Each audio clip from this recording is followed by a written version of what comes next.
Hi guys, आज हम constitution का नेक्स्ट टॉपिक लेकर आए हैं। संविधान की प्रस्तावना, preamble of constitution. Let's learn.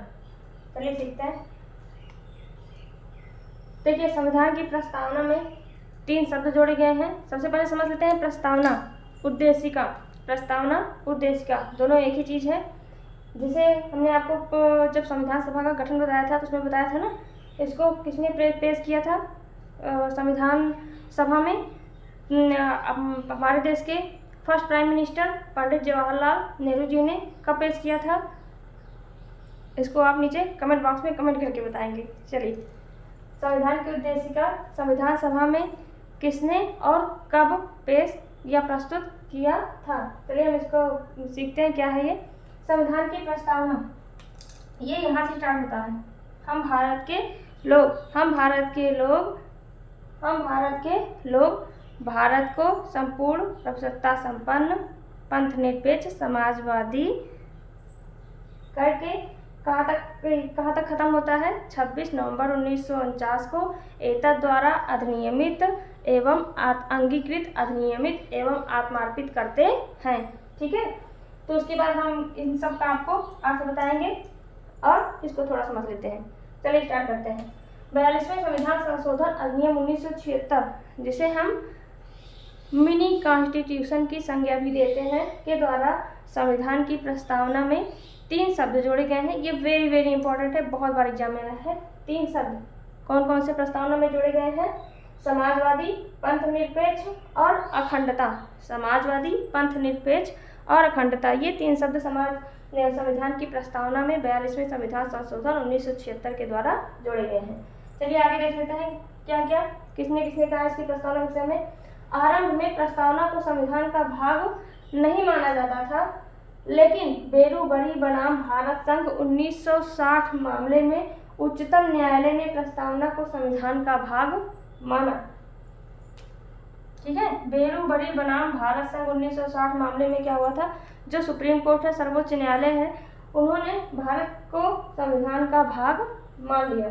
आगे केशवानंद भारती बनाम केरल राज्य 1973 मामले में सर्वोच्च न्यायालय ने स्पष्ट किया कि उद्देशिका या प्रस्तावना में संशोधन किया जा सकता है, लेकिन संविधान में उल्लिखित मूल दर्शन में किसी भी प्रकार का संशोधन नहीं किया जा सकता है।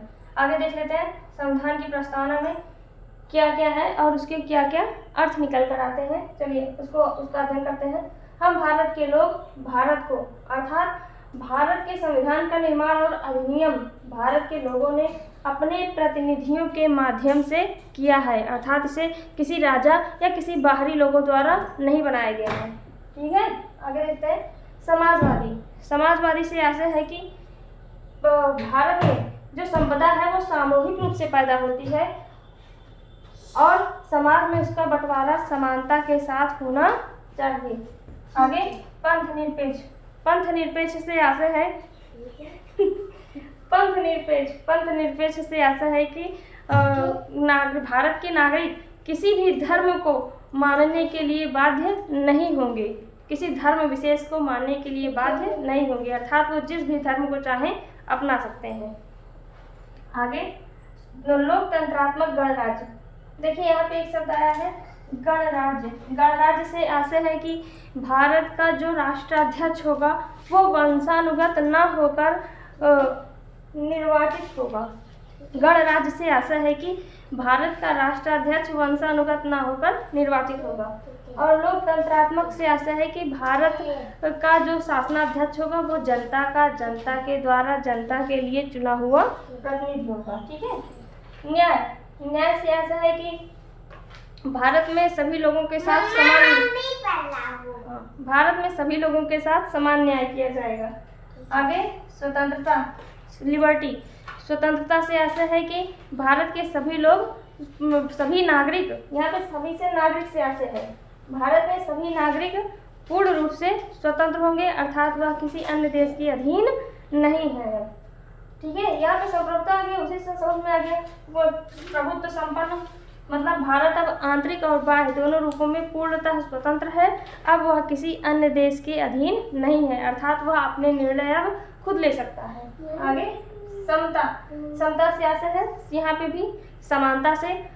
जैसे हम लोग आगे पढ़ेंगे ना, मूल अधिकार, समानता का अधिकार पहला ही है, अनुच्छेद 14 से 18 तक, उसी में हम इसको और डिटेल में समझ लेंगे। समता से बंधुता, बंधुता मतलब भाईचारे की भावना, अर्थात सभी नागरिक एक दूसरे को अपने से कमज़ोर ना समझें, सभी नागरिक आपस में भाईचारे की भावना रखें। Thanks for watching my video. Please like, subscribe and share my channel.